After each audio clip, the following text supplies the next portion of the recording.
Good morning વિદ્યાર્થી મિત્રો. આજે આપણે 9મા ધોરણમાં હિન્દી વિષયમાં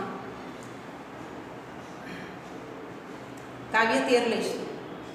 નીતિ કે દોહે.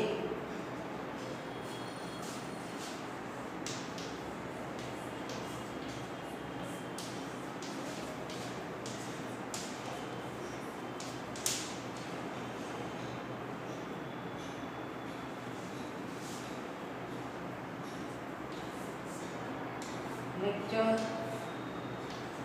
1.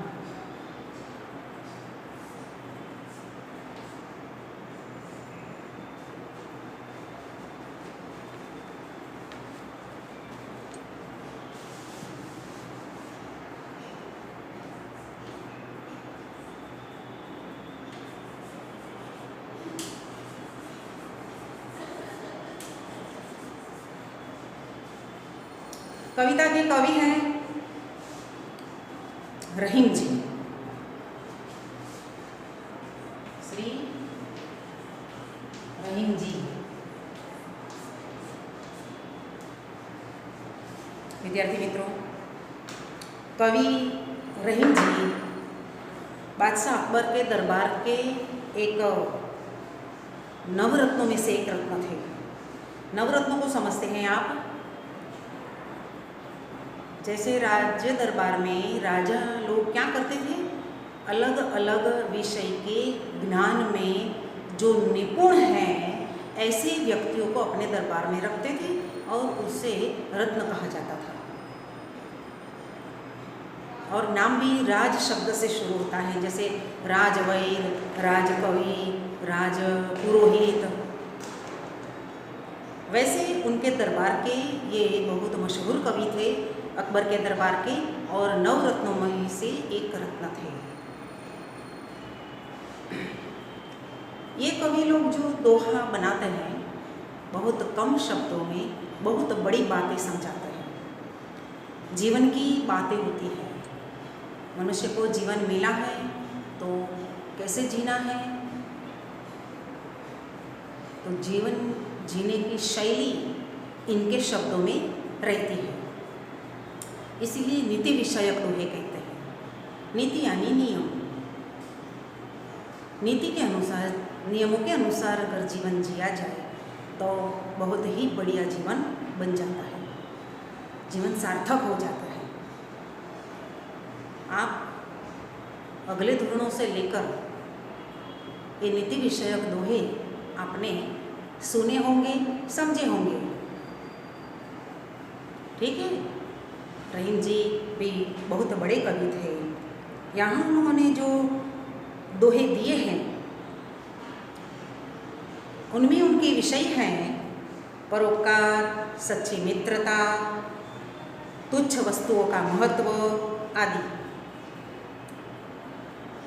तो दोहे गाए भी जाते हैं, जैसे आपने अगले दोनों में भी गाया ही होगा, आपको गाना आता ही होगा. जैसे मैं भी आपको गा के बताती हूँ.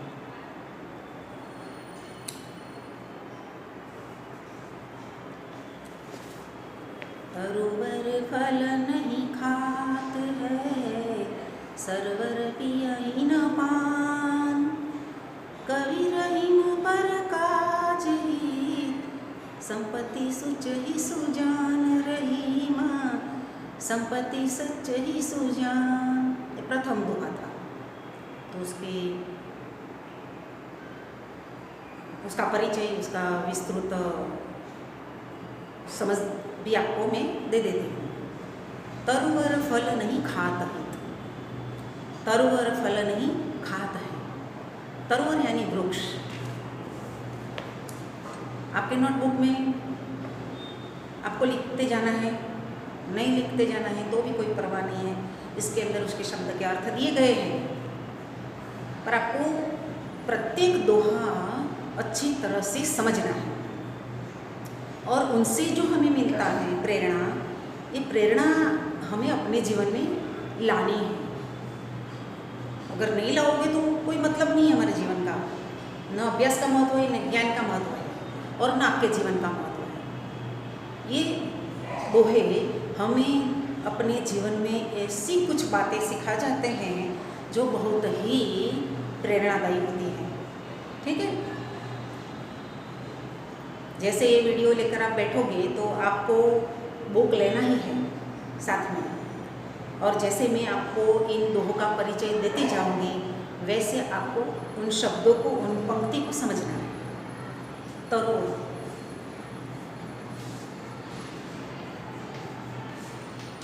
वृक्ष, पेड़,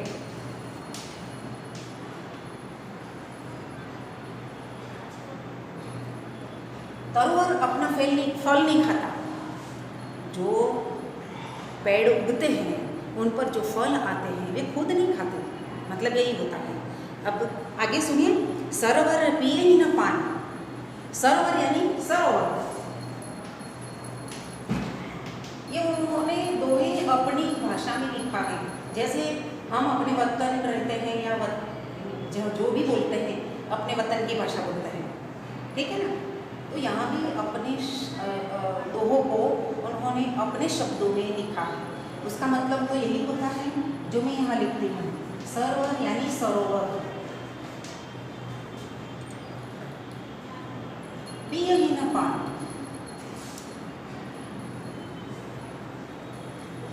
कहीं रहीम परकाज हेत संपत्ति सुजहि सुजान।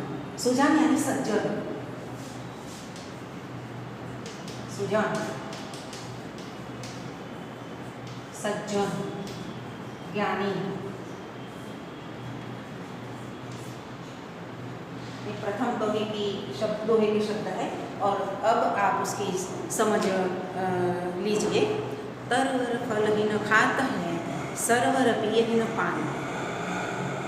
पेड़ पौधे पर जो फल आते हैं वे खुद नहीं खाते। वृक्ष, पेड़ पौधे खुद नहीं खाते, लोगों को खिलाते हैं। सरोवर पिए ही न पान, सरोवर अपना पानी नहीं पी सकता या नहीं पीता, अब हमें देता है। कहीं रहीम परकाज है, परकाज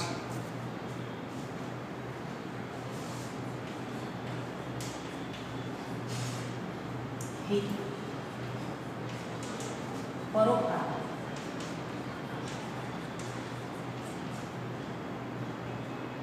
पर એટલે दूसरों पर, हित यानी अच्छा, अच्छाई, दूसरों पर, दूसरों का भला, दूसरों के काम में आना। काज यानी काम। फिर से सुनिए, पेड़ कभी अपना फल नहीं खाते, सरोवर अपना पानी खुद नहीं पीते। मतलब यही हुआ कि पेड़ पर उगे हुए फलों को हम सब लोग खाते हैं, पशु पक्षी जानवर खाते हैं, हम लोग खाते हैं। मतलब दूसरों के लिए पेड़ पर फल उगते हैं। सरोवर पिए ही न पान, सरोवर कभी अपना पानी नहीं पीता, उसका पानी हमारे लिए ही होता है। मतलब ये दोनों क्या काम करते हैं, दूसरों पर उपकार करते हैं, दूसरों के खातिर उगते हैं, उन पर फल आते हैं तो हमारे खातिर आते हैं। सरोवर अपना पानी नहीं पीते क्योंकि उसका पानी हम लोग पीते हैं, दूसरों के लिए उनका जीवन है। समझ में आया? अच्छा, अब दूसरी पंक्ति में बहुत ही अच्छी तरह ये बात समझाती है। कहीं रहीम पर काज है। रहीम जी कहते हैं कि दूसरों के हित की खातिर संपत्ति सुजहि सुजान। संपत्ति इकट्ठी करते हैं लोग, धन इकट्ठा करते हैं, बैंक बैलेंस बनाते हैं, कमाते हैं, मेहनत करते हैं। तो ज्ञानी व्यक्ति, सज्जन व्यक्ति उसे कहते हैं जो दूसरों के लिए धन कमाते हैं, परोपकार करते हैं, दूसरों के दुख दर्द समझते हैं, उनकी भलाई में अपना धन खर्च करते हैं। तो प्रथम दोहे में हमें जीवन के लिए क्या सीख मिली? अच्छा, परोपकार, दूसरों पर उपकार करना। अब दूसरा पद है, कहीं रहीम संपत्ति सगे बनत बहुत बहुरीत। बहुत ही सरल दोहा है, आपको समझना ही है और समझोगे, मुझे विश्वास है। कहीं रहीम संपत्ति सगे बहुत बहुत बहुरीत। विपत्ति कसोटी जे कसे ते ही साचे मित। गाना था, सॉरी मैं गा के बताती हूँ। कहीं रहीम संपत्ति सगे बनत बनत बहुत बहुरीत, विपत्ति कसोटी जे कसे, तेहि साचे मीत रहीमा, तेहि साचे मीत। तो दूसरे दोहे में कवि रहीम जी ने हमें प्रेरणा दी है किस बात की? सच्ची मित्रता की, सच्ची संबंधियों की, सच्ची सबों की। हमारे आसपास कई संबंध हैं, माता पिता, भाई बहन, चाचा चाची, मामा मासी, और भी कई रिश्ते नाते जुड़े रहते हैं, उनसे जुड़े रहते हैं। पर सच्चे मित्र कौन होते हैं, सच्चे दोस्त कौन होते हैं, सच्चे सगे कौन होते हैं, वे विपत्ति के समय पर पता चलता है। कभी कभी हमारे सगे काम में नहीं आते तो पड़ोस के लोग काम में आ जाते हैं। सबसे पहला धर्म मानव धर्म है, दूसरा पड़ोसी धर्म है। संबंधी तो बाद में आते हैं, अगर हमें कोई विपत्ति आती है तो सबसे पहले पड़ोसी आ जाते हैं मानव धर्म लेकर। बहुत ही अच्छी प्रेरणा है हमारे जीवन के लिए कि क्या कहते हैं रहीम जी, कहीं रहीम संपत्ति सगे।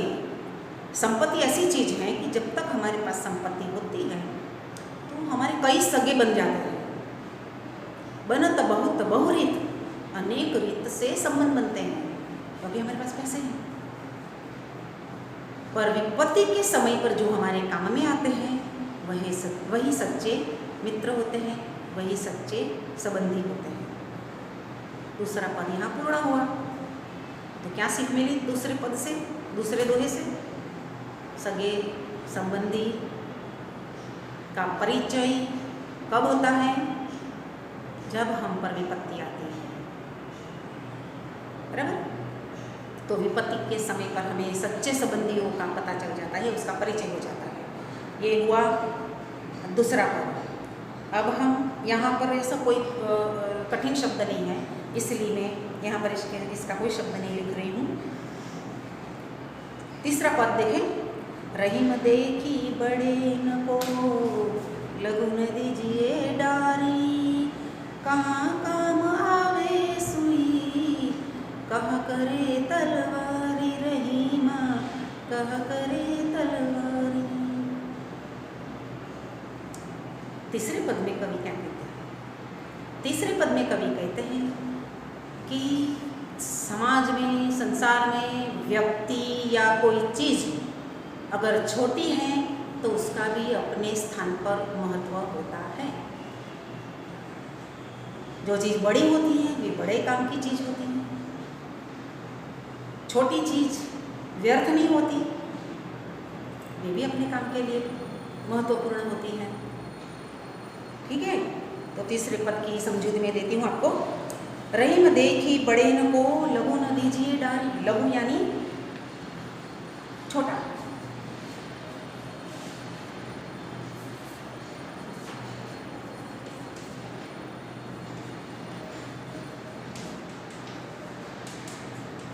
छोटे लोग।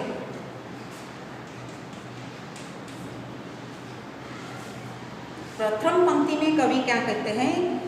रहीम जी कहते हैं कि बड़ों को देखकर छोटों पर त्याग करना नहीं है। बड़े कौन होते हैं? पैसे वाले बड़े होते हैं, बड़े मकान वाले बड़े कहलाते हैं।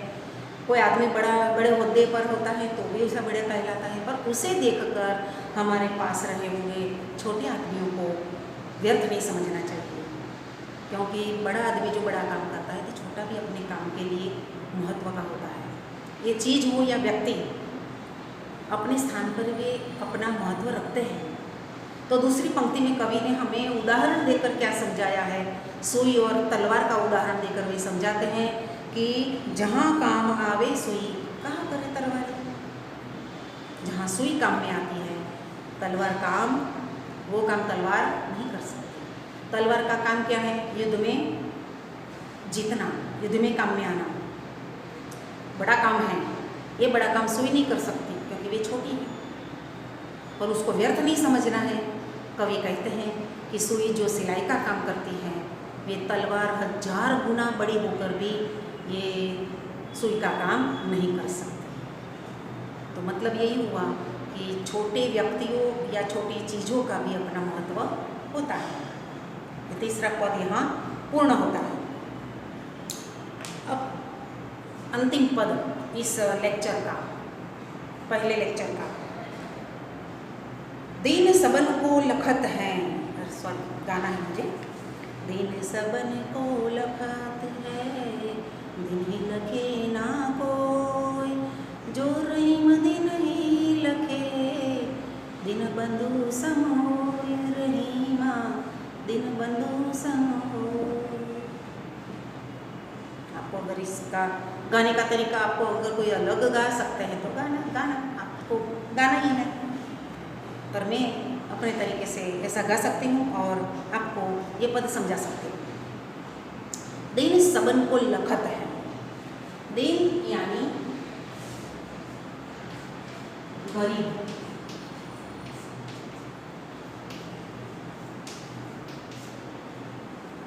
दीन सबको लखत है। दीन यानी गरीब लोग सबको देखते हैं, मतलब सब पर आशा रखते हैं कि यार मुझे कुछ देगा, ये लोग मुझे कुछ खाने को देंगे, पैसे देंगे। गरीब की नज़र कहाँ होती है? सब लोगों को होती है। दीन सबन को लखत है, सबन यानी सबको। दीन ही लखे ना कोई, गरीब को कोई नहीं देखता, गरीब सबको देखता है, क्योंकि गरीब को तो उनसे पाना है, कुछ लेना है, मांगना है, मुझे आशा है कि ये मुझे कुछ देने वाला है या देगा, बराबर। तो दीन सबन को लखत है, दीन ही लखे ना कोई, गरीब को कोई नहीं देखता। गरीब बैठा है इधर तो हम उसको नज़र चुरा कर जा सकते हैं। दीन को कोई नहीं देखता, गरीबों की ओर कोई नहीं देखता। कवि का यही कहना है। अब रहीम जी क्या कहते हैं दूसरी पंक्ति में कि जो रहीम दीन ही लखे। रहीम जी हमें बहुत ही अच्छी प्रेरणा दे रहे हैं।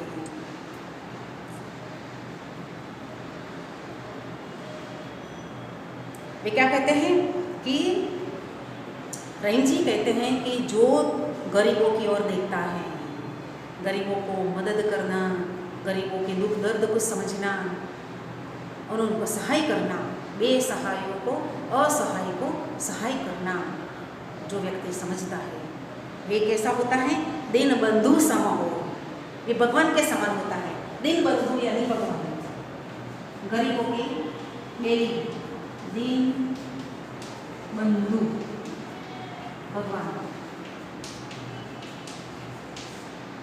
सम इतने समान।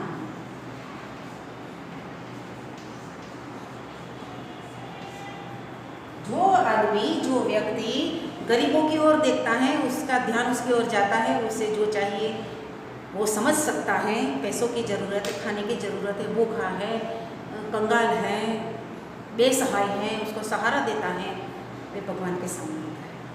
तो देखा ना हमने कि नीति विषय दोहे कितने अच्छे होते हैं, कितने सुंदर होते हैं। हमारे जीवन को और भी सुंदर बनाने के लिए ये दोहे बहुत ही महत्वपूर्ण है। आज का प्रथम लेक्चर नीति विषय दोहों का पूर्ण होता है। आपको इन 4 दोहों की समझौती हिंदी में आपको लिखनी है। प्रथम 2 पंक्तियाँ लिखनी है, पहला दोहा, उसके नीचे उस दोहे की हिंदी में समझौती लिखनी है और बाद में दूसरा पद लिखना है। उस पद की समझौती हिंदी में लिखना है, गुजराती में नहीं। जितना आता है लिखना है, जितना सुना है उतना लिखना है। ठीक है, नमस्कार।